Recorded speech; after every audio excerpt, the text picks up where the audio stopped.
મંગલમ ભગવાન વીરો મંગલમ ગૌતમ પ્રભુ મંગલમ સ્થૂલિભદ્રાદય જૈનો ધર્મોસ્તુ મંગલમ. મનુષ્યોનું આપણે ભેદ જોવાનું સ્ટાર્ટ કર્યું છે. તો મનુષ્ય ક્યાં રહેલા છે, એમના ભેદ શું છે, પ્રકાર ક્યાં છે, એ સમજવા માટે પહેલા તો આપણને મનુષ્ય લોક એ સમજવું પડશે. એટલા માટે મનુષ્ય લોક સમજવા માટે થોડુંક ઘણું આપણને આ 14 રાજલોક છે એમાં રહેલું જે તીર્છાલોક છે એની અંદર મધ્યમાં રહેલું છે ને મનુષ્યલોક એટલે કે અઢીદ્વીપ. તો એ સમજવા માટે આપણને આ તીર્છાલોકનું અરેન્જમેન્ટ થોડું ઘણું સમજવું પડશે. એટલા માટે આપણે આ સમજી રહ્યા છીએ. તો આ જે 14 રાજલોક છે એની મધ્યમાં 7મા રાજની ત્યાં રહેલું છે, સેન્ટરમાં સર્વભૂતલા, એની ઉપરનું 900 યોજન પ્લસ નીચેનું 900 યોજન, ટોટલ મળીને હાઈટ થાય છે 1800 યોજન. એ એટલા હાઈટ વાળો અને 1 રાજના ડાયામીટર વાળો, અહીંયા 1 રાજનું ડાયામીટર વાળો છે આ શું છે તીર્છાલોક. આટલો તીર્છો વિસ્તાર હોવાના કારણે એને તીર્છાલોક કે તિર્યક લોક પણ કહેવાય છે, ધ્યાન રાખવાનું. હવે આ તીર્છાલોક છે તો એમાં શું છે, એકદમ સેન્ટરથી એક મધ્યમાં, સૌથી મધ્યમાં એક દ્વીપ રહેલો હોય છે, બરાબર. સૌથી સેન્ટરમાં અહીંયા એક દ્વીપ રહેલો છે. પછી દ્વીપની બહાર ચારે બાજુ ફરતે એક લવણ સમુદ્ર છે. દ્વીપ છે એટલા માટે સમજી લેવાનું કે આઈલેન્ડ હોય તો પાણી હોય આજુબાજુ તો જેને આઈલેન્ડ કહેવાય. તો આ આઈલેન્ડ જંબુદ્વીપનો નામનો છે. એની બહાર રહેલો છે લવણ સમુદ્ર. આ છે લવણ સમુદ્ર, એની બહાર ફરતે. પછી એની બહાર પાછો આવશે એક આઈલેન્ડ, એનું નામ છે ધાતકી ખંડ દ્વીપ. પછી એની બહાર પાછો આવશે એક સમુદ્ર, એનું નામ છે કાલો દધી સમુદ્ર. કાલો દધી સમુદ્રની બહાર છે પુષ્કરવર દ્વીપ. અહીંયા આપણે શું જોયું કે દ્વીપ કેટલા છે, 3 દ્વીપ જોયા પ્લસ 2 સમુદ્રો છે. પણ હવે અહીંયા શું છે, મનુષ્ય લોકને કેટલું કહેવાય છે 2.5 દ્વીપ જ કહેવાય છે, ધ્યાન રાખવાનું. કારણ કે જે પહેલું દ્વીપ છે આ જંબુદ્વીપ, પછી એની બહાર છે લવણ સમુદ્ર, પછી ધાતકી ખંડ એ બીજો દ્વીપ છે, બહાર છે કાલો દધી સમુદ્ર, એની બહાર છે ત્રીજો દ્વીપ છે પુષ્કરવર દ્વીપ. પણ આખો આ પુષ્કર દ્વીપ છે, પુષ્કરવર દ્વીપને આખો નથી લેવાનો, કારણ કે અહીંયા શું છે એની સેન્ટરમાં એને it is divided into 2 parts by Manushottar પર્વત. આ માનુષોત્તર પર્વત અહીંયા આપણે દેખાય છે અહીંયા. તો આ માનુષોત્તર પર્વત દ્વારા આ પુષ્કરવર દ્વીપ એ 2 વિભાગોમાં વિભાજિત છે, 2 ભાગોમાં વિભાજિત છે. તો ઇન્ટરનલ ભાગ છે, ઇન્ટરનલ પોર્શન આ પુષ્કરવર દ્વીપનો જે હાફ ભાગ છે એને કહેવાય છે અર્ધ પુષ્કરવર દ્વીપ અથવા તો પુષ્કરાર્ધ. તો એને હાફ છે એટલે એટલા માટે આપણે 0.5 લઈએ કે અડધો લખીએ, બરાબર. તો ટોટલ કેટલા થયા, જંબુદ્વીપ 1 પ્લસ ધાતકી ખંડ તે 1 પ્લસ અર્ધ પુષ્કરવર દ્વીપ એટલે 0.5 એટલે કેટલા થયા 2.5 એટલે કે અઢી દ્વીપ. તો આ અઢી દ્વીપને શું કહેવાય છે, મનુષ્ય લોક કહેવાય છે અથવા તો સમય ક્ષેત્ર કહેવાય છે. તે આપણે લાસ્ટ ક્લાસમાં જોઈ લીધું હતું ને. બીજું એ ધ્યાન રાખવાનું કે જે આ માનુષોત્તર પર્વત છે અને જે પુષ્કરવર દ્વીપનો બહારનો હાફ ભાગ છે, અહીંયા બહારનું જે હાફ ભાગ છે અહીંયાનું, તે અને આ જે માનુષોત્તર પર્વત છે એ બંનેને મનુષ્યલોકમાં ગણાતું નથી, એ ધ્યાન રાખવાનું. એ મનુષ્યલોકની બહારના એ એરિયાસ છે, એ ધ્યાન રાખવાનું. એટલે આપણે શું જોયું કે જે આ તીર્છાલોક કે મધ્યલોક છે એને આપણે ઉપરથી જોઈએ, ટોપ વ્યૂ થી જોઈએ, બરાબર. ટોપ વ્યૂ થી જોઈએ ઉપરથી તો આવું દેખાય છે.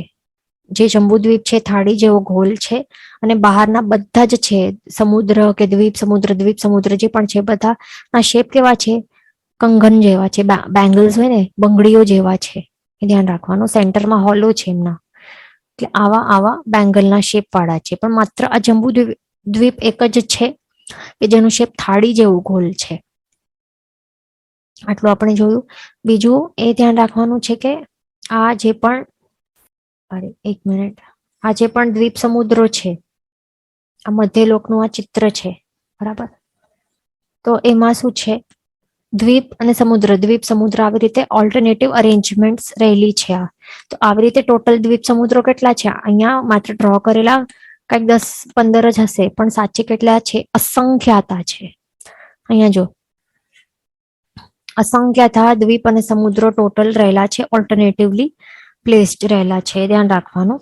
અને સૌથી બહાર છે, છેલ્લો આવશે સ્વયંભૂ રમણ સમુદ્ર, અને એના બહાર આવશે અલોક આકાશ, એટલે કે અલોક આવશે, એટલે કઈ નહીં બહાર આવે, બરાબર. ન તો કોઈ જીવ હોય, એટલે જે ટોટલ ષડદ્રવ્યો છે, ષડદ્રવ્યમાંથી 5 દ્રવ્યો કોઈ પણ નહીં હોય, પણ માત્ર એક છઠ્ઠો એક દ્રવ્ય એ શું આકાશ આસ્તિકા રહેલો હશે, તેનું પણ નામ શું છે, અલોક આકાશ, એ ધ્યાન રાખવાનું,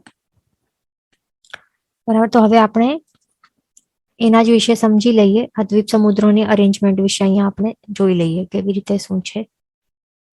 તો સૌથી સેન્ટરમાં આપણે શું જોયું કે શું છે, જંબુદ્વીપ રહેલું છે, તે 1 લાખ યોજન ડાયમીટર વાળો છે. પછી એના બહાર ફરતે છે લવણ સમુદ્ર, તે કેટલું છે, 2 લાખ યોજન ડાયમીટરનું. એની બહાર શું છે, એક મિનિટ, ઓકે. તો અહીંયા આપણે શું જોઈ રહ્યા છે કે જંબુદ્વીપ છે એ 1 લાખ યોજન ડાયમીટરનું છે. તો એને શું કહેવાય છે, 1 લાખ યોજન એટલે અહીંયાથી અહીંયા કરીને એને ડાયમીટર કહેવાય, અને એ કેટલો 1 લાખ યોજન ડાયમીટર વાળું છે. તો એને શું કહેવાય છે, આવાને વૃત્ત વિષ્કંભ. અને બીજો હોય છે ચક્રવાલ વિષ્કંભ. તો આ જે વૃત્ત વિષ્કંભ આપણે શું જોયું કે શેનું હોય, વૃત્ત એટલે કે સર્ક્યુલર. આવું જે જંબુદ્વીપ જેવો થાળી જેવો ગોળ છે ને, અને બીજા બેંગલ્સ જેવા છે. તો જે આવું થાળી જેવું ગોળ કોઈ વસ્તુ હોય જંબુદ્વીપ જેવું, તો એનું આવી રીતે અહીંયાથી અહીંયા કરીને જે હોય માપવાનું આખો ડાયમીટર, એને કહેવાય છે વૃત્ત વિષ્કંભ. પણ જે આ બાકીના જે લવણ સમુદ્ર છે, ધાતકી ખંડ છે, કાલોદધી સમુદ્ર, એ બધા બંગડીના શેપ જેવા છે. તો એમનું કેવું હોય, ચક્રવાલ વિષ્કંભ હોય. ચક્રવાલ વિષ્કંભ એટલે કે શું, કે આવી રીતે અહીંયાથી કરીને આટલો ડિસ્ટન્સ છે, એ કેટલું છે, એને કહેવાશે ચક્રવાલ વિષ્કંભ. પછી પુષ્કરવર દ્વીપ છે, તો અહીંયાથી કરીને આટલો, એનું જેટલું ડિસ્ટન્સ છે એને શું કહેવાશે, ચક્રવાલ વિષ્કંભ. વિષ્કંભ એટલે કે આ શબ્દનું મિનિંગ છે ડાયામીટર, બરાબર. તો આટલું કેટલું છે, તો તે બતાવે છે. જેમ કે હવે આપણે અહીંયા શું જોયું કે જંબુદ્વીપ 1 લાખ યોજન ડાયમીટર, તે એ વૃત્ત વિષ્કંભ છે, એટલે અહીંયાથી કરીને અહીંયા. હવે શું આવે છે, લવણ સમુદ્રનું ચક્રવાલ વિષ્કંભ. વિષ્કંભ એટલે કે ડાયમીટર. તો ચક્રવાલ વિષ્કંભ 2 લાખ યોજન છે, તો એ કેટલું, અહીંયાથી કરીને અહીંયા સુધી 2 લાખ. અહીંયાથી પણ આપ ગણશો તો બી 2 લાખ છે, એ ધ્યાન રાખવાનું. પછી એનાથી બહાર શું આવશે, ધાતકી ખંડ આવશે ને. ધાતકી ખંડનું કેટલું છે, 4 લાખ યોજન ડાયમીટર, એટલે કે ચક્રવાલ વિષ્કંભ 4 લાખ યોજન છે.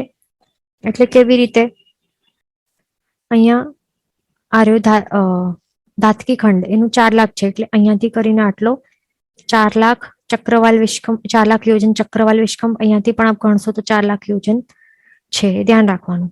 તો હવે એક પોઈન્ટ છે કે જો હવે લવણ સમુદ્ર છે, એમને ટોટલ આપને ગણવાનું હોય તો કેટલો ગણશો, કેવી રીતે ગણશો, તો જંબુદ્વીપનું 1 લાખ આવશે, અહીંયા 1 લાખ યોજન પ્લસ અહીંયાનું 2 ગણવાનું, પ્લસ અહીંયાનું પણ 2 આવશે, એટલે 5 લાખ. અહીંયાથી ગણશો તો આખો 5 લાખ આવશે, 5 લાખ યોજન આવશે લવણ સમુદ્રનું. પણ ચક્રવાલ વિષ્કંભ કેટલું આવશે લવણ સમુદ્રનું, અહીંયાથી આટલું 2 લાખ યોજન, 2 લાખ યોજન. આવી રીતે યાદ રાખવાનું, દરેક માટે આવી રીતે જ સમજવાનું છે આપણને, બરાબર. તો પછી આગળ છે ધાતકી ખંડ દ્વીપનું કેટલું છે, 4 લાખ યોજન ડાયમીટર, એટલે કે કેવું ડાયમીટર, ચક્રવાલ વિષ્કંભ. પછી કાલોદધી સમુદ્રનું 8 લાખ, પુષ્કરવર દ્વીપનું 16 લાખ, પુષ્કરવર સમુદ્રનું 32 લાખ, વરુણવર દ્વીપનું 64 લાખ. વરુણવર સમુદ્ર આવશે, તો અહીંયા શું એક નોટિસ કર્યું હશે, બધું ડબલ ડબલ ડબલ થતું જાય છે. 2 2 2 4 2 8 8 2 16 2 32 32 2s are 64, 2s are 128 આ રીતે ડબલ ડબલ ડબલ થતું જાય છે. એવી રીતે યાદ રાખી શકાય છે. બીજું અહીંયાથી શું જોઈ રહ્યા છો કે અહીંયાથી કરીને આટલો પુષ્કરાર્ધ સુધી આટલું મનુષ્ય લોક છે સેન્ટરથી આવી રીતે આવે છે બહાર બહાર જતા. પછી અહીંયાથી શું નામ કેવી રીતે આવે છે? જો પુષ્કરવર દ્વીપ તો પુષ્કરવર સમુદ્ર, પછી વરુણવર દ્વીપ અને વરુણવર સમુદ્ર. હા, અને અહીંયા એનું નામ વારુણીવર પણ લખેલું છે. તો વારુણીવર દ્વીપ ને વારુણીવર સમુદ્ર એ પણ યાદ રાખવાનું. પછી છે ક્ષીરવર દ્વીપ, ક્ષીરવર સમુદ્ર, ઘૃતવર દ્વીપ, ઘૃતવર સમુદ્ર, ઇક્ષુવર દ્વીપ અને ઇક્ષુવર સમુદ્ર. આવી રીતે છે. પછી આગળ શું છે? નંદીશ્વર દ્વીપ અને નંદીશ્વર સમુદ્ર. તો આટલું આપણે સમજી લીધું. બીજું અહીંયા શું ખાસ વાત છે કે જે લવણ સમુદ્ર છે તો એનું કેવી રીતે છે ટેસ્ટ? આપણને ખ્યાલ છે ને, નમકીન ટેસ્ટ છે. લવણ એટલે કે નમક, તો એનું ટેસ્ટ કેવું છે? નમકીન છે. કાલો દધી સમુદ્ર છે, એનું વર્ણ કેવું છે? બ્લેક છે, કાળો વર્ણ વાળું છે આ સમુદ્ર, અને એનું ટેસ્ટ કેવું છે? વરસાદના પાણી જેવું છે. પછી આવે છે પુષ્કરવર સમુદ્ર, તો એ પણ સાદા પાણી જેવું છે. પછી આવે છે આ વારુણીવર સમુદ્ર. તો વારુણીવર સમુદ્ર છે ને એનું ટેસ્ટ કેવું છે? આ જલ કેવું છે? આ પાણી જ છે, પણ એનું સ્વાદ કેવું છે? કોઈ સુગંધિત, અતિ સુગંધિત દ્રવ્યો મિશ્રિત હોય કોઈ મદિરામાં, તો એવા મદિરા જેવા રસ એટલે કે ટેસ્ટ વાળું આ વારુણીવર સમુદ્રનું જલ છે. એટલે પાણી છે તો એ પાણી જ, પણ માત્ર એનું ટેસ્ટ એવું સુગંધિત દ્રવ્યોથી મિશ્રિત એવા મદિરા જેવું છે. પછી છે આ ક્ષીરવર સમુદ્ર. આ સમુદ્રનું પાણીનું જલનું ટેસ્ટ કેવું છે? ક્ષીર એટલે કે ખીર જેવું છે.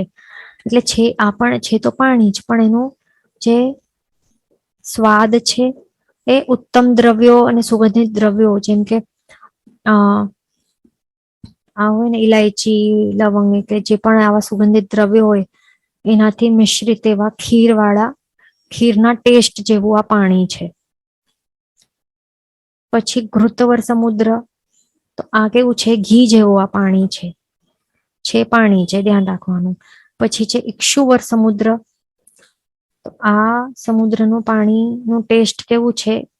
ઇક્ષુનો રસ હોય ને શુદ્ધ, એ પણ કેવું? સુગંધિત દ્રવ્યોથી મિશ્રિત એવું ઊસનો રસ હોય ને, તો એવું એનું ટેસ્ટ હોય છે. આ છે પણ પાણી છે, ધ્યાન રાખવાનું.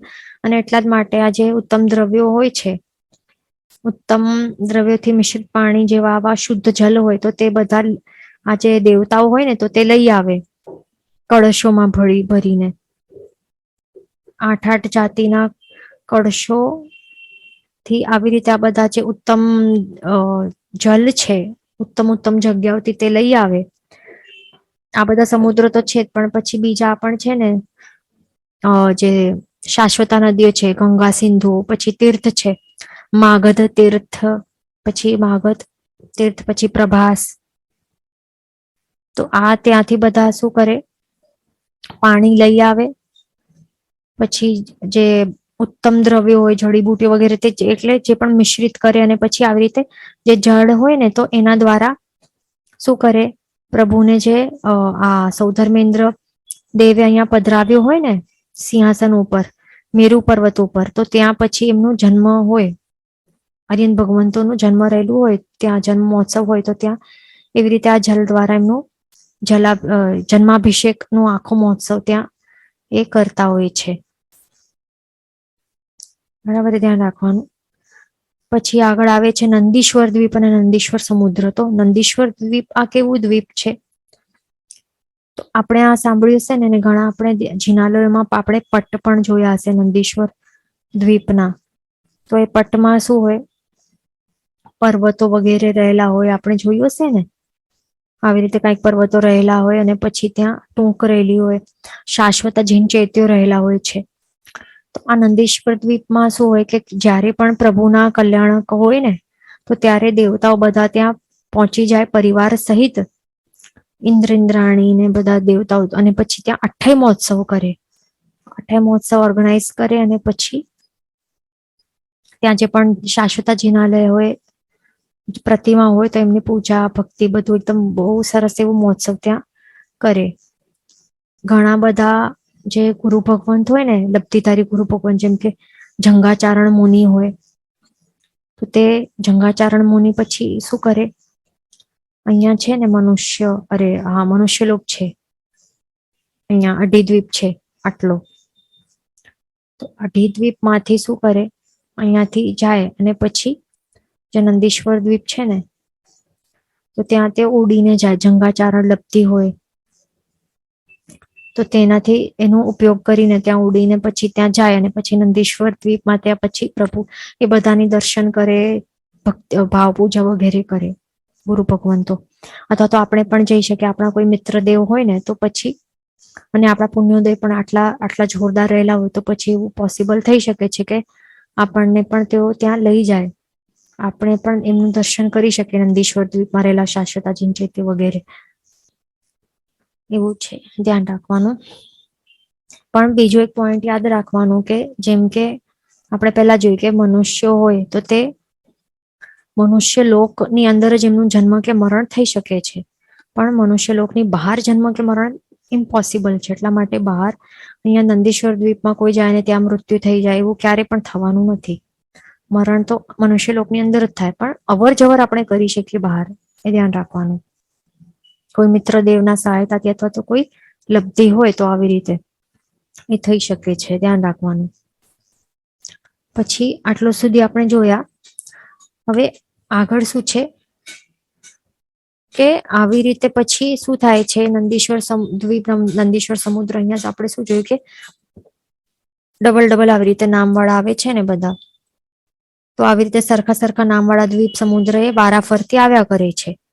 પછી હવે શું થશે, હવે અહીંયાથી આગળથી શું થશે કે જે પણ હવે ત્યાં નંદીશ્વર દ્વીપ સમુદ્ર ને બધું થઈ ગયું, પછી એનાથી આગળ હવે જેટલા પણ આવશે ને, તો અહીંયાથી શું થશે કે જે દ્વીપના નામ આવશે ને, તો તેના પછી શું વર લગાવવાનું, વર કરીને આ પ્રત્યય લગાડવાનું, અને બીજું વરાવભાસ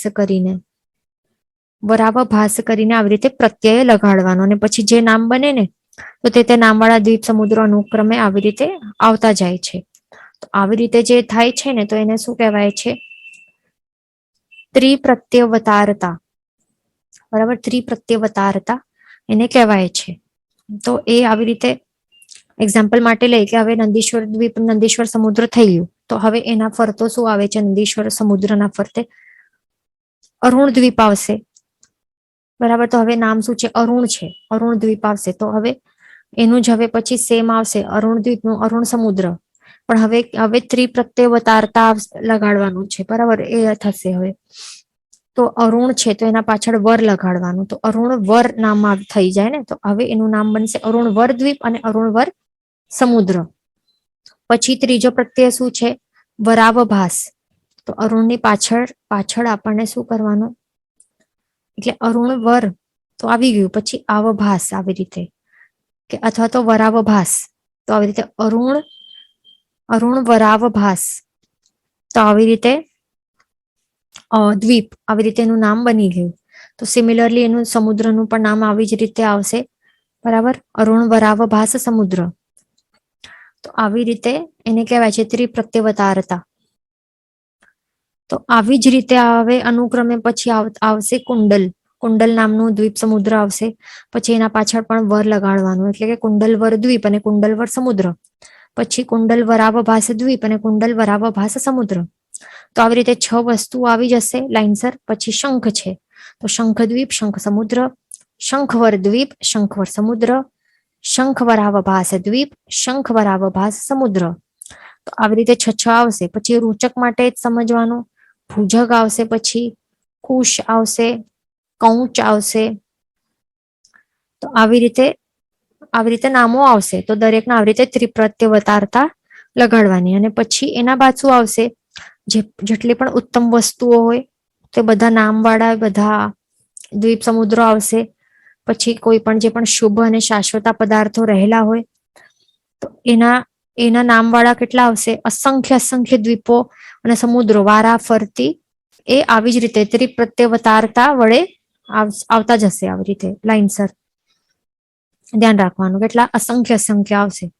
તો આવી રીતે શું થશે? અસંખ્ય અસંખ્ય દ્વીપ સમુદ્રો ગયા, પાર થઈ ગયા, બરાબર. અહીંયા અસંખ્ય દ્વીપ સમુદ્રો થઈ ચાલ્યા જાય. પછી શું આવશે?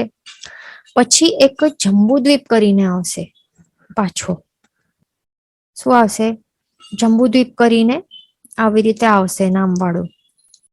આવી રીતે પછી દ્વીપ સમુદ્ર એટલે જે પહેલા આવી ગયા ને, જે નામ આવી ગયા તે રિપીટ થશે. અને પણ કેટલા? આવી રીતે અસંખ્ય અસંખ્ય બીજા આવી રીતે રિપીટ થશે દ્વીપ સમુદ્રો. એટલે આવી રીતે રિપીટ રિપીટ રિપીટ થઈને આપ જો ટોટલ કહેશો ને કે જંબુદ્વીપ નામવાળા જ કેટલા દ્વીપ છે, તો એ ટોટલ જંબુદ્વીપ નામવાળા જ કેટલા અસંખ્ય દ્વીપો છે. એટલે આટલી વખત રિપીટ થાય છે, બરાબર. પછી જંબુદ્વીપ બાદ શું આવે છે? લવણ સમુદ્ર આવે છે ને. તો જંબુદ્વીપ બાદ લવણ સમુદ્ર જ આવશે. જેટલી વખત જંબુદ્વીપ નામવાળો દ્વીપ આવ્યો અસંખ્યાતિ વાર, તો એની બહાર અસંખ્યાતિ વાર સમજી લેવાનું કે લવણ સમુદ્રો પણ આવી ગયા છે અસંખ્ય વાર. તો આવી રીતે નેમ કેટલી વખત રિપીટ થાય છે? જંબુદ્વીપ પછી લવણ સમુદ્ર અસંખ્ય અસંખ્ય વાર આવે છે. અને બીજું એ પણ ધ્યાન રાખવાનું કે દરેકના નામ પછી ત્રિપ્રત્યવતારતા વાળા આવશે, એ ધ્યાન રાખવાનું. તો આવી રીતે આગળ આગળ ચાલતા હજી આગળ ચાલતા શું થશે? છેલ્લું પછી છેલ્લો ત્રિપ્રત્યવતારતા આવશે. એના આપણે નામો જોઈ લઈએ, અહીંયાથી જોઈ લઈએ. છેલ્લા હવે શું ત્રિપ્રત્યવતારતા નામો કોના કોના આવશે? સૂર્યદ્વીપ આવશે, તો સૂર્ય સમુદ્ર. પછી સૂર્યવર દ્વીપ, સૂર્યવર સમુદ્ર, સૂર્યવરાવભાસ દ્વીપ, સૂર્યવરાવભાસ સમુદ્ર. તો આવી રીતે ત્રિપ્રત્યવતારતા લગાડી છે સૂર્ય પછી.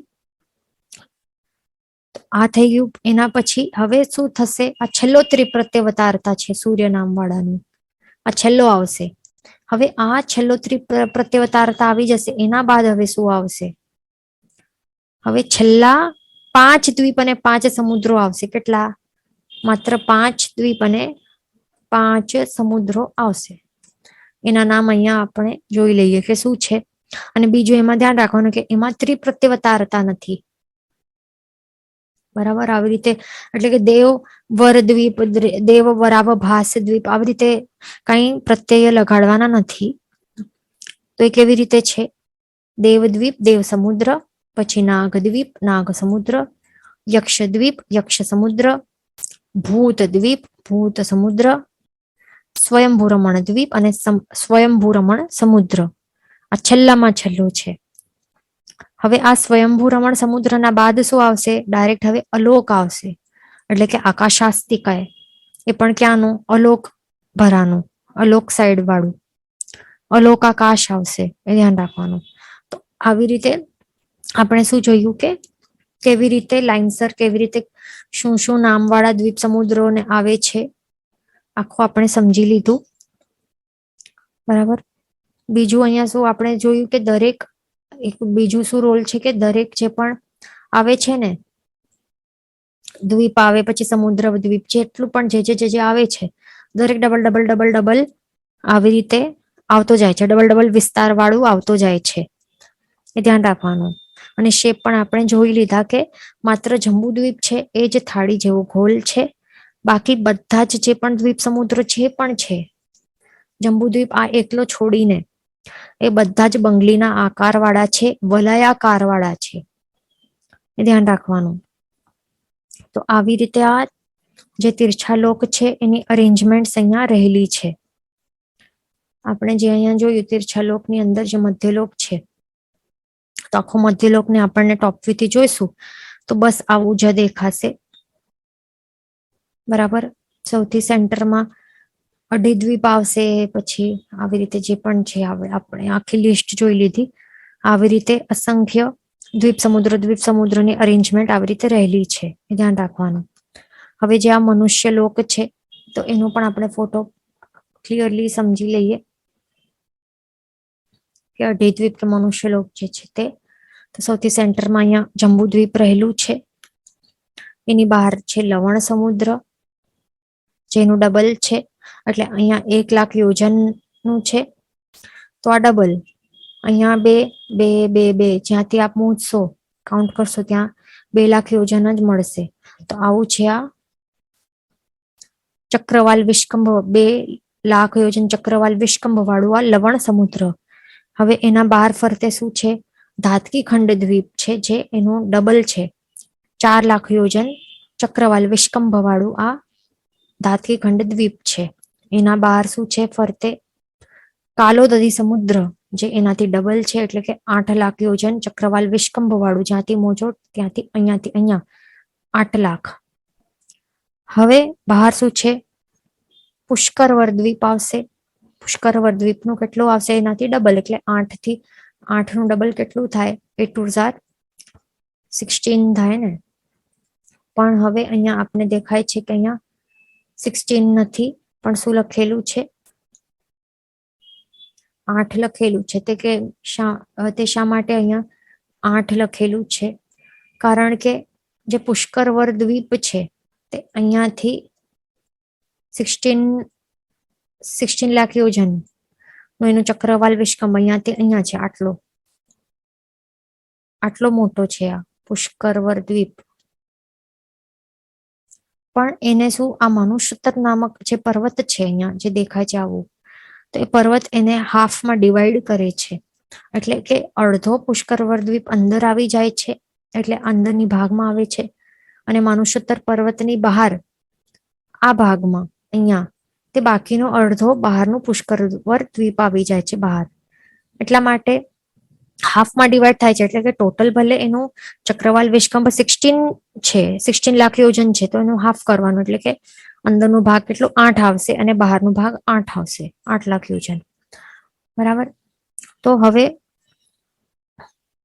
અહીંયા શું થાય છે કે જે મનુષ્ય લોક છે એટલું કેટલું ગણાશે? જે ઇન્ટરનલ, જે મનુષ્યોત્તર પર્વત ની અંદરનું જે અડધો પુષ્કરવર દ્વીપ છે, અથવા તો પુષ્કરાર્ધ દ્વીપ છે, 8,00,000 યોજન ચક્રવાલ વિષ્કંભનું, તો એટલું જ ગણાશે મનુષ્ય લોકના ભાગમાં. બરાબર. એટલે કે આટલા બોર્ડર સુધી જ, આટલો જે બોર્ડર છે આટલા બોર્ડર સુધી જ ગણાશે કે આ સમય ક્ષેત્ર કે મનુષ્ય લોક કે અધિદ્વીપ છે. એ ધ્યાન રાખવાનું. બરાબર. કેટલું?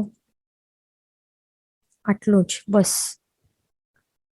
એટલે એનું મિનિંગ શું થયું છે કે શું થાય છે મિનિંગ એનું કે આ જે મનુષ્યોત્તર પર્વત છે ને આ, તો એ it is not a part of મનુષ્ય લોક કે અધિદ્વીપ. એટલે અહીંયા જે મનુષ્ય છે એમનું જન્મ કે મરણ નહીં થાય. મનુષ્યોત્તર પર્વતમાં પણ નહીં થાય, ને એનાથી બહાર રહેલું જે બાકીનું અડધું જે પુષ્કરવર દ્વીપ છે બહારનું, તો ત્યાં પણ મનુષ્યનું જન્મ કે મરણ નહીં થાય. એને મનુષ્ય લોક જ નહીં કહેવાય. બરાબર. મનુષ્યોત્તર પર્વતને પણ નહીં કહેવાય, એના બહારનું પણ કઈ નહીં કહેવાય. એટલે કે આ બોર્ડર સમજી લેવાની. આટલું બસ, આટલું જે અધિદ્વીપ છે આટલું, તો બસ આટલાને મનુષ્ય લોક કહેવાય છે. એની અંદર જ જન્મ મરણ થાય છે મનુષ્યનું, બહાર નહીં થાય. પણ બહાર ગમનાગમન તો કરી તો શકાય છે, એ ધ્યાન રાખવાનું. તો હવે આપણે આ જોઈએ કે ટોટલ હવે એનું વિસ્તાર કેટલું છે આ મનુષ્ય લોકનું, તો આપણે કેલ્ક્યુલેટ કરીએ. ટોટલ અહીંયા મનુષ્ય લોક છે પુષ્કરાર્ધ દ્વીપ સુધી છે ને, આટલા સુધી, આ બોર્ડર સુધી જ છે. તો ટોટલ એનો વિસ્તાર, એટલે કે અહીંયાથી કરીને આટલો કેટલું છે? ટોટલ ડાયામીટર કેટલું છે? કેટલા લાખ યોજનના વિસ્તાર વાળો છે અધિદ્વીપ, તે સમજી લઈએ. તો જંબુદ્વીપનો 1 છે અહીંયા, પછી લવણ સમુદ્રનો અહીંયાથી 2 એટલે 3, પછી ધાતકી ખંડનું અહીંયા છે 4 એટલે 7, પછી કાલોદરી સમુદ્રનું અહીંયાથી આટલું કેટલું છે? 8, કેટલું થયું? 15. પછી અર્ધ પુષ્કરવર દ્વીપ છે, તો એનું +8 કરવાનું, તો કેટલું? 15 + 8 કેટલું થાય? 23 થઈ ગયું. 23 થઈ ગયું. અને અહીંયાથી આટલું કેટલું થાય છે? 22. તો કેટલું થાય છે? 45. બરાબર. એટલે અહીંયાથી આટલો જંબુદ્વીપને ગણીને અહીંયાથી આટલું થાય છે 23, અને અહીંયાથી આટલું થાય છે 22. તો 23 + 22 45. એટલે ટોટલ કેટલું છે 45 લાખ યોજન વિસ્તાર વાળું છે આ અઢી દ્વીપ, એ ધ્યાન રાખવાનું. બરાબર, તો આવી રીતે આપણને ધ્યાન રાખવાનું કે કેવી રીતે થાય છે. તો હવે લવણ સમુદ્રનું અહીંયા આપણને દેખાય છે કે 2 છે અને અહીંયા પણ 2 છે. અને આપણે ટેબલમાં પણ શું જોયું, લવણ સમુદ્રનું કેટલું 2 લાખ યોજન છે ને, જે ચક્રવાલ વિસ્કંભ પૂછવામાં આવે તો શું કહેવાનું, લવણ સમુદ્રનું 2 લાખ યોજન છે. ધાતકી ખંડનું ચક્રવાલ વિસ્કંભ 4 લાખ યોજન છે.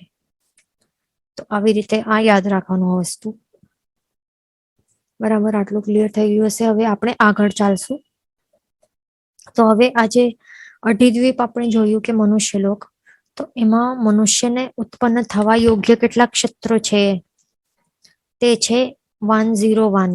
ટોટલ 101 ક્ષેત્રો રહેલા છે એની અંદર, જ્યાં મનુષ્યની ઉત્પત્તિ થાય છે. ઉત્પન્ન થવાના 101 ક્ષેત્રો છે, એ ધ્યાન રાખવાનું. તો હવે આ આપણે દરેક જોઈ લઈએ કે આ જે અઢીદ્વીપ છે એમાં કયા કયા ક્ષેત્રો ક્યાં ક્યાં, એટલે કે કઈ દ્વીપ, કેટલા દ્વીપ, કયા દ્વીપમાં કેટલા ક્ષેત્રો છે, દરેક ચીજ આપણે વસ્તુ જોઈ લઈએ. તો સૌથી પહેલું અંદરનું છે જંબુદ્વીપ. તો જંબુદ્વીપની અંદર કેટલા છે, 9 ક્ષેત્ર છે. પછી લવણ સમુદ્ર છે એની બહાર ફરતે, એના કેટલા છે 56 ક્ષેત્રો છે મનુષ્યની ઉત્પત્તિ યોગ્ય. ધાતકી ખંડના કેટલા છે 18 ક્ષેત્રો છે. પછી અર્ધ પુષ્કરવર દ્વીપ છે, તો અર્ધ પુષ્કરવર દ્વીપમાં કેટલા છે વળી 18 ક્ષેત્રો છે. બરાબર, ધ્યાન રાખવાનું. તો કેટલા થાય છે ટોટલ આપણે કરશું તો 9 plus 56 plus 18 plus 18 is equals to 101 થયા ને. બરાબર, તો આવી રીતે થાય છે 9 પ્લસ 56 પ્લસ 18 પ્લસ 18. આવી રીતે 101 ક્ષેત્રો ટોટલ આ અઢીદ્વીપમાં થાય છે. જોઈ શકો છો આવી રીતે જે મનુષ્યોને ઉત્પન્ન થવા યોગ્ય ક્ષેત્રો છે આ ટોટલ અઢીદ્વીપમાં. તો તે આપણે દરેકના હવે આપણે જોઈએ કે કેવી રીતે કેટલા કેટલા ક્યાં ક્યાં છે. તો હવે સૌથી પહેલા આપણે જંબુદ્વીપના આપણે કેટલા કયા 9 ક્ષેત્રો છે ને, તો તે આપણે જોઈ લઈએ કે 9 ક્ષેત્રો ક્યાં છે, કેટલા છે. તો આ છે જંબુદ્વીપનો મેપ. તો હવે આ જંબુદ્વીપ છે અને આ થાળી જેવા ગોલ છે. થાળી કેવી હોય શેપ, બસ એકદમ સેમ ટુ સેમ થાળીના કિનારા હોય. એટલે થાળી આપણે જ્યારે કહીએ તો સ્પેસિફિકલી થાળી જ કેમ કહીએ છીએ, રોટલી નથી કહેતા, કારણ કે રોટલી આખી ચપટી હોય, ગોલ ચપટી હોય. તો આવું ન હોય જંબુદ્વીપ. પણ થાળી કેવી હોય, આવા એના કિનારા હોય ને, કિનારા સહિત આવી રીતે ગોલ હોય ને. તો આવી ઊંચા કિનારા સહિત આવું નીચેથી ચપટું અને ગોલ અને આખો કિનારા સહિત બોર્ડરમાં, તો આવા પ્રકારનું શેપ વાળું આ જંબુદ્વીપ છે. એટલા માટે એને સ્પેસિફિકલી થાળી જેવો ગોલ કહેવાય છે. ખાસ ધ્યાન રાખવાનું. બરાબર, તો આ જે લવણ સમુદ્ર આ જે જંબુદ્વીપ છે, તો એમાં ટોટલ 9 ક્ષેત્રો કયા ને કેટલા છે, મનુષ્યની ઉત્પત્તિ યોગ્ય ટોટલ 9 ક્ષેત્રો છે. તે ક્યાં ક્યાં છે તે આપણે જોઈ લઈએ. સૌથી પહેલું તો છે ભરત ક્ષેત્ર, આ પહેલું. પછી છે હિમવંત ક્ષેત્ર સેકન્ડ. થર્ડ ઇઝ હરિવર્ષ ક્ષેત્ર. ફોર્થ છે દેવકુરુ ક્ષેત્ર, જે મહાવિદ્ય ક્ષેત્રમાં આવે છે. પાંચમું છે મહાવિદ્ય ક્ષેત્ર. છઠ્ઠો છે ઉત્તર કુરુક્ષેત્ર. એટલે એમ કહી શકાય કે અહીંયા જો આપણને દેખાય છે, અહીંયા આટલો ભાગ જે છે ને, આટલો, એને કહેવાય છે દેવકુરુ ક્ષેત્ર. અને અહીંયાથી આટલો ભાગ છે એને કહેવાય છે ઉત્તર કુરુક્ષેત્ર. બરાબર, અને મહાવિદ્ય ક્ષેત્રો છે તો એ કેટલો છે, મહાવિદ્ય ક્ષેત્ર આપણે કહીએ તો આટલો છે પ્લસ આટલો છે, ધ્યાન રાખવાનું. એટલે પિંકમાં છે એ મહાવિદ્ય ક્ષેત્રનો એરિયા છે, અને દેવકુરુ આટલો પર્પલ વાળું છે સાઉથમાં, અને નોર્થમાં આટલો પર્પલ વાળો આટલે એરિયા વાળાને કહેવાય છે ઉત્તર કુરુક્ષેત્ર. ઓકે, આટલું આપણે સમજી લીધું. કેટલા ક્ષેત્રો થયા, વાણ, ભરત વાણ, second Himvant, third Harivarsh, fourth Devkuru, fifth Mahavideh, sixth ઉત્તર કુરુક્ષેત્ર. હવે સેવન્થ છે રમ્ય ક્ષેત્ર, બરાબર. પછી 8th છે હિરણ્યવંત ક્ષેત્ર અને 9th શું છે ઐરાવત ક્ષેત્ર. તો આવી રીતે ટોટલ આખા આ જંબુદ્વીપમાં મનુષ્યોને ઉત્પત્તિ યોગ્ય ક્ષેત્રો કેટલા છે? આવી રીતે 9 ક્ષેત્રો રહેલા છે. બાદ કરી લેવા જરૂરી છે, ધ્યાન રાખવાનું. તો આપણે જંબુદ્વીપના 9 ક્ષેત્રો જોઈ લીધા. હવે આપણે ચાલશું લવણ સમુદ્ર તરફ, બરાબર. તો હવે લવણ સમુદ્રમાં કેટલા ક્ષેત્રો છે? મનુષ્યના ઉત્પત્તિ યોગ્ય કેટલા ક્ષેત્રો છે? તો ટોટલ છે 56. હવે લવણ સમુદ્રમાં ટોટલ કેટલા છે મનુષ્યની ઉત્પત્તિ યોગ્ય ક્ષેત્રો? તો તે છે 56. આ લવણ સમુદ્ર છે એ ક્યાં છે? ફર્સ્ટ ઓફ ઓલ અહીંયા જે થાળી જેવો ગોલ જે જંબુદ્વીપ છે આટલો છે. તો હવે આટલો એનો બોર્ડર છે, એની બહારનો આખો ભાગ જેટલો છે એને શું કહેવાશે? આખો બહારના ભાગને કહેવાશે લવણ સમુદ્ર. ધ્યાન રાખવાનું, બરાબર. આખું ચારે ફરતે લવણ સમુદ્ર છે જેનું ટેસ્ટ નમકીન છે, એ ધ્યાન રાખવાનું. તો હવે અહીંયા લવણ સમુદ્રની અંદર 56 અંતરદ્વીપ આવેલા છે. એ ક્યાં ક્યાં રહેલા છે? તો જંબુદ્વીપનો આપણે સાઉથ ભાગ જોઈએ, દક્ષિણ ભાગ જોઈએ. તો દક્ષિણ ભાગની ત્યાં અહીંયા શું આવેલું છે? ભરત ક્ષેત્ર રહેલું છે ને. તો ભરત ક્ષેત્ર અને હિમવંત ક્ષેત્ર, આ બંનેની વચ્ચે શું આવી છે? એક પર્વતની આખો શ્રેણી આવેલી છે પર્વતોની. એનું નામ છે લઘુ હિમવંત પર્વત. અહીંયા આપણે દેખાય છે ને આવા. તો આ લઘુ હિમવંત પર્વતો છે. આ લઘુ હિમવંત પર્વત છે હિમવંત ક્ષેત્ર અને ભરત ક્ષેત્રની વચમાં. તો ત્યાં એના અહીંયા છેડે અંતરદ્વીપ આવેલા છે, બરાબર. અહીંયા આપ જોઈ રહ્યા છો, અહીંયા ઈસ્ટ અને વેસ્ટ લઘુ હિમવંત પર્વતના ઈસ્ટ અને વેસ્ટ ભાગમાં અહીંયા આવી રીતે અંતરદ્વીપ આવેલા છે. અને બીજું નોર્થ સાઈડ આપણે જોઈએ જંબુદ્વીપનો. આ તો આપણે સાઉથ જોઈ લીધું. હવે આપણે નોર્થ એરિયામાં જોઈએ. તો નોર્થ ભાગ એટલે કે ઉત્તર ભાગમાં શું આવે છે? અહીંયા ઉપર આવે છે ઐરાવત ક્ષેત્ર અને બીજું અહીંયા છે હિરણ્યવંત ક્ષેત્ર. તો આ બંનેની વચ્ચે શું આવે છે? આ બંનેની વચ્ચે શિખરી પર્વતની અહીંયા માલા રહેલી છે, શ્રેણી રહેલી છે. તો આ શિખરી પર્વત જે છે એના બંને છેડે ઈસ્ટ અને વેસ્ટ, પૂર્વ અને પશ્ચિમમાં ત્યાં અંતરદ્વીપ આવી રીતે આવેલા છે. આવી રીતે આ બધું આપણે પોતપોતાની બુક્સમાં ડ્રો કરશો તો આપણે યાદ રહી જશે ક્યાં શું છે. તો આવી રીતે લવણ સમુદ્ર છે અહીંયા આખો. અહીંયા તો શું આખો અહીંયા લવણ સમુદ્ર જ રહેલું છે અહીંયા આખો દરેક જગ્યાએ. તો લવણ સમુદ્રની ત્યાં આવી રીતે આટલા 56 અંતરદ્વીપો આવેલા છે, ધ્યાન રાખવાનું. તો આ જે અંતરદ્વીપ છે એ કેવા આકારે છે? દાળ હોય ને, દાળના આકારે ત્યાં રહેલા હોય છે. બે ટુકડાઓ ત્યાં આવી રીતે નીકળે છે દાળના આકારે. એટલે ટોટલ દાળાઓ કેટલી છે? 8 છે. અહીંયા 1 2 3 4 5 6 7 અને 8 આવી રીતે 8 દાળાઓ રહેલી છે. અને દરેક ડાળા પર કેટલા કેટલા દ્વીપો છે? 7 દ્વીપો રહેલા છે. અહીંયા આપણે દેખાય છે ને, અહીંયા આપણે દેખાય છે આ સર્ક્યુલર ડ્રોઈંગ્સ. તો અહીંયા દરેકમાં શું છે? 7 અંતર દ્વીપો રહેલા છે દરેક દાડા ઉપર. એટલે અહીંયા આ એ પહેલી દાડા છે અહીંયા 7, પછી બીજી દાડા છે અહીંયા 7, ત્રીજીમાં 7, ફોર્થમાં 7, ફિફ્થમાં 7, સિક્સ્થમાં 7, સેવન્થમાં 7, 8મીમાં 7. તો કેટલી થાય છે ટોટલ દાડાઓ? કેટલી છે? 8 છે ને ટોટલ. અને દરેક 8 દરેક દાડા ઉપર 7 અંતરદ્વીપો રહેલા છે. એટલે ટોટલ 7 8 કેટલા થયા ટોટલ અંતરદ્વીપ? 56 થાય છે, ધ્યાન રાખવાનું.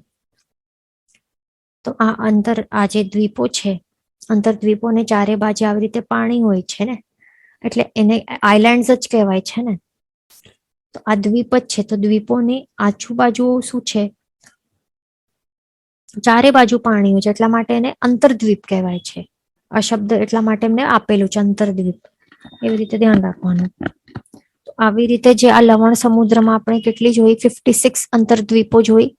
તો આ 56 દરેક અંતરદ્વીપોમાં મનુષ્યની ઉત્પત્તિ થાય છે, ખાસ ધ્યાન રાખવાનું.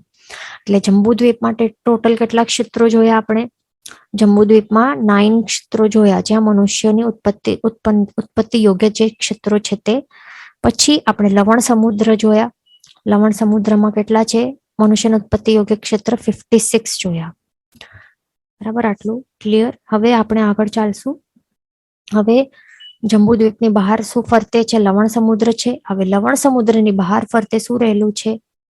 બહાર છે ધાતકી ખંડદ્વીપ. તો તેનું આપણે જોઈ લઈએ. તો આ છે ધાતકી ખંડદ્વીપ. તો આ ધાતકી ખંડદ્વીપ છે એ કેટલું છે? હવે જંબુદ્વીપ કેટલું હતું? 1 લાખ યોજન ડાયામીટર હતું એનું વૃત્ત વિસ્કંભ. પછી એના બહાર છે લવણ સમુદ્ર, એનું ચક્રવાલ વિસ્કંભ કેટલું છે? એનું ડબલ, એટલે 2 લાખ યોજન. હવે એનું ડબલ કેટલું થશે ધાતકી ખંડનું? 4. એટલે અહીંયા શું છે? ધાતકી ખંડનું જે વૃત્તવાલ વિસ્કંભ છે, જો અહીંયા આપણે દેખાય છે, અહીંયા છે જંબુદ્વીપ એકદમ સેન્ટરમાં, અહીંયા સૌથી સેન્ટરમાં અહીંયા છે. 1 મિનિટ, અહીંયા સૌથી સેન્ટરમાં આપણે જંબુદ્વીપ જોયું, 1 લાખ યોજન વૃત્ત વિસ્કંભ. પછી બહાર છે લવણ સમુદ્ર, ચક્રવાલ વિસ્કંભ જેનું 2 લાખ યોજન છે. હવે એની બહાર એનું ડબલ હશે, એટલે કેટલું? 4. બરાબર. તો અહીંયા આટલું આપને દેખાય છે, આ બોર્ડર આટલું છે ધાતકી ખંડનું બોર્ડર છે. ધાતકી ખંડ દ્વીપ છે આ. એનું કેટલું છે વૃત્તવાલ વિસ્કંભ? અહીંયાથી કરીને અહીંયા કેટલું હશે? 4 લાખ યોજન ડાયામીટર. અહીંયાથી અહીંયા માપો કે અહીંયાથી અહીંયા, 1 મિનિટ, અહીંયાથી અહીંયા માપો તો 4 લાખ જ છે દરેક બાજુથી, ધ્યાન રાખવાનું. તો આ ધાતકી ખંડ છે અને એનાથી બહાર અહીંયા બ્લુ કલરનું દેખાય છે. તો આ શું છે? એમ બ્લુ છે, એમ ભલે અહીંયા બ્લુ છે પણ સમજવાનું કે બ્લેક કલરનું છે. કાળો દધી સમુદ્ર ચારે બરા ફરતે છે. પછી એના બહાર શું છે? પુષ્કરાર્ધ છે દ્વીપ. અહીંયા જો અહીંયા છે, આ છે કાલો દધી સમુદ્ર. પછી આ છે અર્ધ પુષ્કરાર્ધ દ્વીપ, અથવા તો પુષ્કરવર દ્વીપનો હાફ ભાગ તે. અને એની બહાર આ છે માનુષોત્તર પર્વત ની શ્રેણી, ધ્યાન રાખવાનું. તો હવે આપણે શું જોઈ રહ્યા છે કે ધાતકી ખંડમાં કેટલો શું છે, કેટલા ક્ષેત્રો છે, એટલે કે મનુષ્યની ઉત્પત્તિ યોગ્ય કેટલા ક્ષેત્રો છે તે આપણે સમજી લઈએ. બરાબર. તો હવે જે ધાતકી ખંડદ્વીપ છે, તો એમાં શું છે? જે અહીંયા ઉત્તર ભાગ છે, ઉત્તર એટલે કે નોર્થ ભાગ છે, અને અહીંયા સાઉથ ભાગ છે એટલે કે દક્ષિણ ભાગ. તો ત્યાં ઈશુકાર પર્વત આવે છે. અહીંયા આપ જોઈ શકો છો, આ પિંક કલરની આટલી જે શ્રેણી છે ઈશુકાર પર્વત છે ઉત્તરમાં, અને અહીંયા છે દક્ષિણમાં ઈશુકાર પર્વતની અહીંયા છે શ્રેણી દક્ષિણમાં. આટલી નોર્થમાં અને સાઉથમાં ઈશુકાર પર્વત અહીંયા ઉપર અને નીચે, એટલે નોર્થ અને સાઉથમાં રહેલા છે. તો એના કારણે શું થાય છે? ધાતકી ખંડ છે ને આખો, આટલો ધાતકી ખંડ છે ને આખો, તો એના 2 વિભાગ થઈ ગયા ને એના કારણે. કારણ કે આ ઈશુકાર પર્વત એને 2 માં ડિવાઈડ કરી નાખ્યું છે. રાઈટ હાફ અને એક લેફ્ટ હાફ બની ગયું. કેવી રીતે? અહીંયા આટલો છે રાઈટ હાફ અને આ છે લેફ્ટ હાફ. તો આવી રીતે આ ધાતકી ખંડ 2 પોર્શન, 2 વિભાગોમાં ડિવાઈડ થઈ ગયું આ ઈશુકાર પર્વતના કારણે. બરાબર. તો હવે આપણે આગળ જોઈએ. એટલે અહીંયા શું થાય છે કે ઈસ્ટ પૂર્વ છે ને, ઈસ્ટનું એટલે કે પૂર્વ બાજુનું આ છે ઈસ્ટ, એટલે કે પૂર્વ ભાગનું ધાતકી ખંડ, અને આ વેસ્ટ ભાગનું ધાતકી ખંડ છે. 2 ભાગમાં ડિવાઈડ થઈ ગયું છે ને. તો હવે ઈસ્ટ વાળું એટલે પૂર્વ ધાતકી ખંડ છે, તો એમાં શું છે, જંબુદ્વીપની જેવા જ 9 ક્ષેત્રો આવેલા છે ઈસ્ટ વાળામાં, અને વેસ્ટ વાળામાં પણ જંબુદ્વીપની જેવા જ ફરીથી બીજા 9 ક્ષેત્રો આવેલા છે. તો એટલા માટે ટોટલ કેટલા થઈ જાય છે, 9 + 9 ટોટલ મળીને ધાતકી ખંડના ટોટલ 18 ક્ષેત્રો થઈ જાય છે. અને એ ક્ષેત્રોના નામ છે ને, આ 9 નામ જંબુદ્વીપના પણ આપણે જોયા ને 9 જ છે ક્ષેત્રો, બરાબર. તો ઈસ્ટ ભાગમાં પણ આવી રીતે જંબુદ્વીપના જેવા 9 ક્ષેત્રો છે, એવા સેમ ક્ષેત્રોના નામ છે, ને વેસ્ટમાં પણ સેમ નામો છે. તો એ કેવી રીતે જોઈ લઈએ આપણે, એટલા માટે આવી રીતે ઈસ્ટ અને વેસ્ટમાં ડબલ, એટલે આવી રીતે જંબુદ્વીપમાં જેવું છે એવું સેમ અહીંયા રિપીટ થાય છે. અહીંયા ઈસ્ટમાં પણ સેમ, વેસ્ટમાં પણ સેમ, એટલા માટે બધા ક્ષેત્રો ડબલ ડબલ થઈ જાય છે, એટલે સેમ સેમ 2 નામ વાળા થઈ જાય છે. એટલા માટે ધાતકી ખંડમાં, પૂર્વ ધાતકી ખંડમાં ભરત ક્ષેત્ર છે, અને પશ્ચિમ ધાતકી ખંડમાં પણ ભરત ક્ષેત્ર છે. પછી હિમવંત ક્ષેત્ર છે, અહીંયા પણ હિમવંત ક્ષેત્ર છે. પછી હરિવર્ષ ક્ષેત્ર, હરિવર્ષ ક્ષેત્ર. પછી શું આવશે, મહાવિદ્ય ક્ષેત્ર આવશે. અહીંયા પણ મહાવિદ્ય ક્ષેત્ર આવશે. પછી આપણે શું જોયું હતું, અહીંયા યાદ છે ને કે દેવકુરુ અને ઉત્તર કુરુ અહીંયા કેવી રીતે આવે છે, અહીંયા ભલે લખેલું નથી પણ સમજી લેવાનું કે અહીંયા શું આવશે, આટલા ભાગમાં દેવકુરુ આવશે, અહીંયા પણ દેવકુરુ આવશે. પછી અહીંયા ઉત્તર કુરુક્ષેત્ર આવશે, અહીંયા પણ ઉત્તર કુરુક્ષેત્ર આવશે, બરાબર. પછી આવશે રમ્ય ક્ષેત્ર, અહીંયા પણ રમ્ય ક્ષેત્ર, હિરણ્યવંત ક્ષેત્ર, હિરણ્યવંત ક્ષેત્ર, ઐરાવત ક્ષેત્ર, અને અહીંયા પણ ઐરવત ક્ષેત્ર. આવી રીતે કેટલા થયા ટોટલ, અહીંયા કાઉન્ટ કરી લઈએ આપણે. અહીંયા 1 2 3 4 5 6 7 8 9, અહીંયા 9 થઈ ગયા. પછી આ બાજુ પણ આપણે કાઉન્ટ કરી લઈએ, 1 2 3 4 5 6 7 8 અને 9. તો અહીંયા પણ 9 થઈ ગયા, એટલે 9 + 9 18 ક્ષેત્રો થઈ જાય છે, જે મનુષ્યની ઉત્પત્તિ યોગ્ય છે, ખાસ ધ્યાન રાખવાનું, બરાબર. તો આટલા સુધી આપણે શું જોયું કે જંબુદ્વીપમાં કેટલા મનુષ્યની ઉત્પત્તિ યોગ્ય ક્ષેત્રો છે, તે છે 9. પછી લવણ સમુદ્રમાં મનુષ્યના ઉત્પત્તિ યોગ્ય ક્ષેત્રો છે 56 આંતરદ્વીપો. પછી ધાતકી ખંડમાં 9 + 9 ટોટલ કેટલા છે, 18 ક્ષેત્રો છે, જે મનુષ્યના ઉત્પત્તિ યોગ્ય ક્ષેત્રો છે. આટલા સુધી જોયા.